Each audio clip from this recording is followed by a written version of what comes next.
Yeah, I think, like he said, he has the momentum, and yeah, he faced some good guys, and he won. He took them out, but like I said, I'm a whole different animal. So let's. Listen, it's a fighter, you know. I feel on serious for this fight.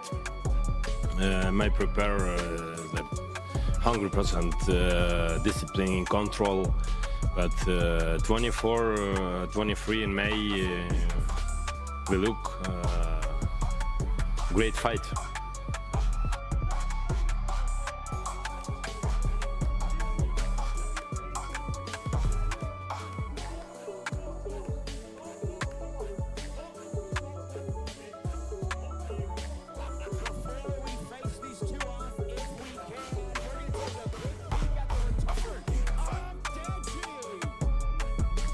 Listen, hi everyone. I'm very glad to be here. I'm very happy back in UK. You know, I missed a little bit. 6 months, yeah, last time. Thank you so much. Thank you organization who do this. Thank you Rico. Thank you Rico team. For me, it's a challenge. A lot of people say, why you chooses are not boxer? It's a great guy. It's a dangerous guy.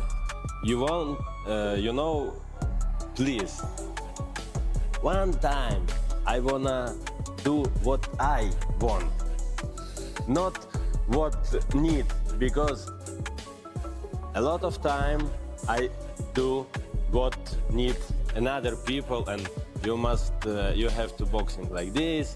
You must boxing like this. I say, okay. Now I do what I need. Thank you. If this was a kickboxing match, I'm trying to tell you, Alexander's in an awful lot of trouble. Do not take a kick off him. Thankfully for Alexander Usyk, this is a boxing match. And I think once them first 3 or 4 rounds pass, and that awkwardness and stance and style Alexander Usyk figures out, I think Rico could be in for a hard night's work. I mean, someone's saying it could change boxing forever if he wins, Rico. How does Rico go about trying to solve that puzzle of Usyk? He'd be the greatest shock boxing's ever seen. If Rico Verhoeven is to defeat Alexander Usyk, it will be the greatest victory in boxing history. And I definitely feel like I could give them a good challenge because I've trained with both of them. I know them inside out. So, but for now, the focus is on this week. John Fury just lost his mind at a press conference, and it wasn't even about his son's fight. This whole thing is way bigger than anyone realizes. I'm always like very calculated, but yeah, when I connect, I connect. Like I said, there's a lot of weight behind these punches. So yeah, of course, within the kickboxing sport, I was used to just throwing the kicks and doing my thing. But now we get the opportunity to use the hands more. So Peter is like, oh, he's like crazy. The man went completely nuclear on Alexander Usyk, screaming warnings and threats like his life depended on it. But here's what's wild. This wasn't just some random outburst. John's playing chess while everyone else is playing checkers. I am a massive fan of, and now that I'm free, now that I can kind of, be more open about my opinions on this fight, I fucking hate this one. I can't stand it.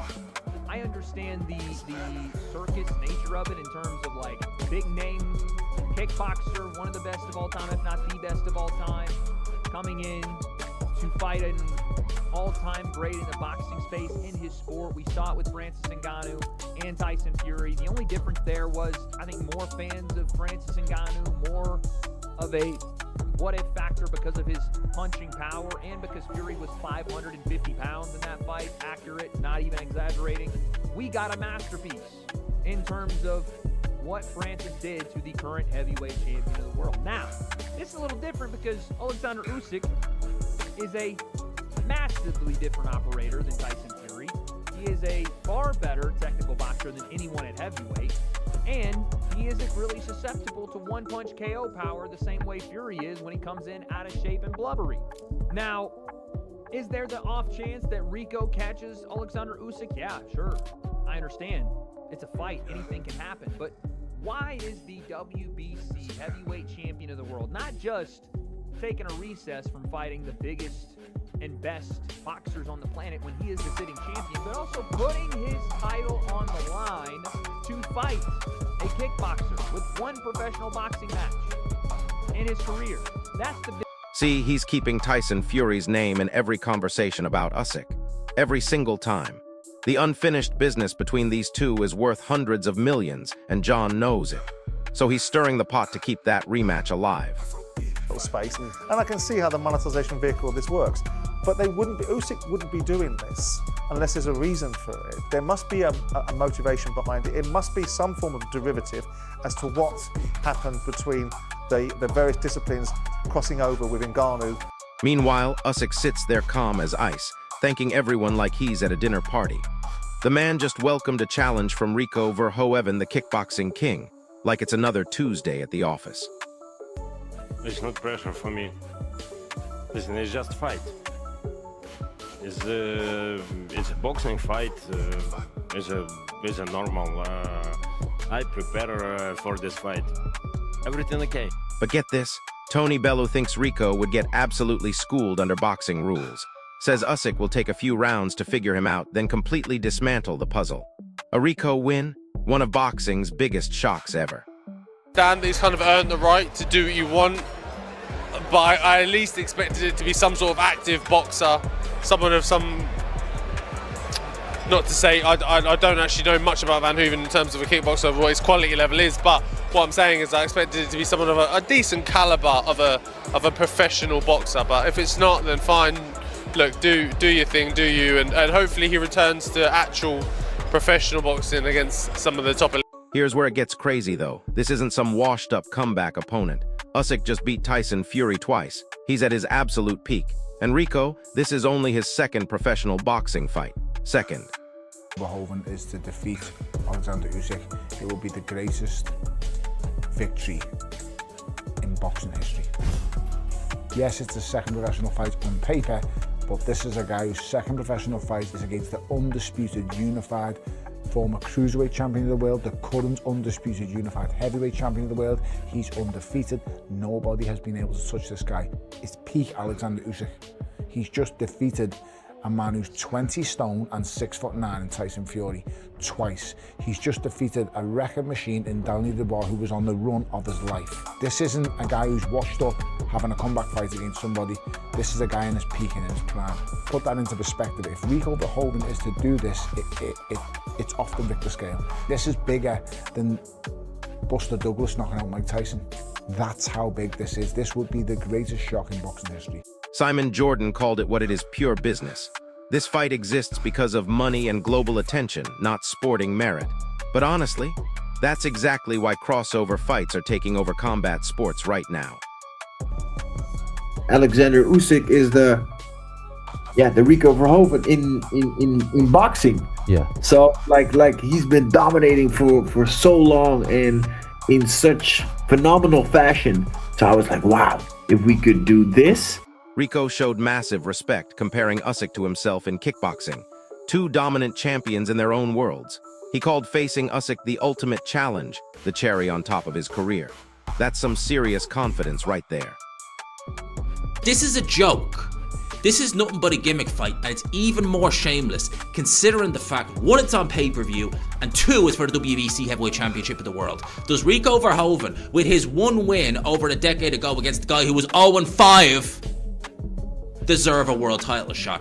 Answers on a postcard. Can you play the recorder? No. That's the answer. This is shocking. Shocking stuff from Alexander Usyk. This is Alexander Usyk picking money over leg. But not everyone's buying it. Liam Goff ripped the whole thing apart, calling it a gimmick that's ignoring real contenders. Fabio Wardley said the same thing. After this circus, Usyk better get back to fighting actual boxers. Alexander Usyk steps in and will take on one of the greatest kickboxers of all time. I'm actually quite a big kickboxing fan, so I know quite a lot about him. I've watched a few of his fights over the years. They used to call him the Prince of Kickboxing, and then he elevated to the King of Kickboxing. I mean, he's a very, very, very good kickboxer who's got decent hands. I can't lie to you. Here's the thing nobody's talking about, though. If Rico somehow pulls this off, it doesn't just change boxing. It changes everything.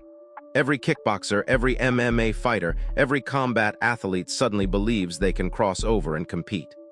For a long time, and not really done much in boxing at all, to definitely to warrant a shot at Alexander Usyk when there's a queue so big, and Indeed. You know what I mean, and that's the most important thing. The people who are sitting waiting for their shot in line are going to be fuming over this.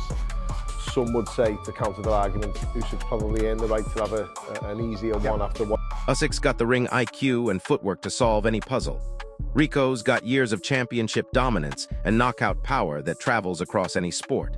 The mental game is fascinating, ice-cold calculation versus hungry ambition. So here's my question for you, drop it in the comments.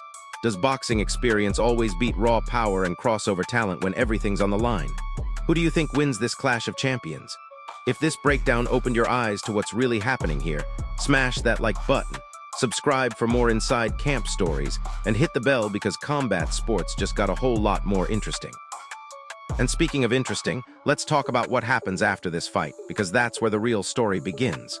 Win or lose, Rico's already changed the game just by stepping into that ring. He's opened a door that can never be closed again. Think about it, we're watching the birth of a new era in combat sports. Francis Ngannou shocked the world against Tyson Fury and Anthony Joshua.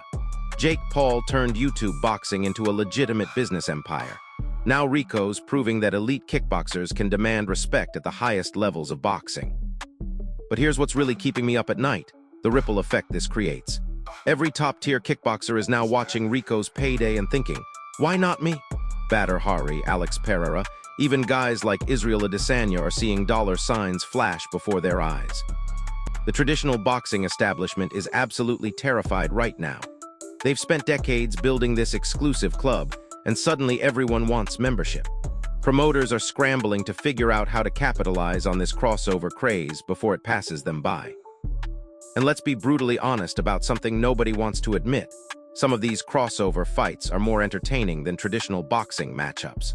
When was the last time a regular heavyweight title eliminator generated this much genuine excitement and debate? The numbers don't lie either. Casual fans are tuning in for these spectacle fights in massive numbers. They want to see the unknown, the unpredictable, the what-if scenarios that keep them glued to their screens instead of scrolling past another predictable boxing card. But here's where it gets really spicy. What if Rico actually wins? Not just wins, but dominates Usyk convincingly. The entire boxing hierarchy crumbles overnight. Every ranking system becomes meaningless. Every earned your shot argument gets thrown out the window completely.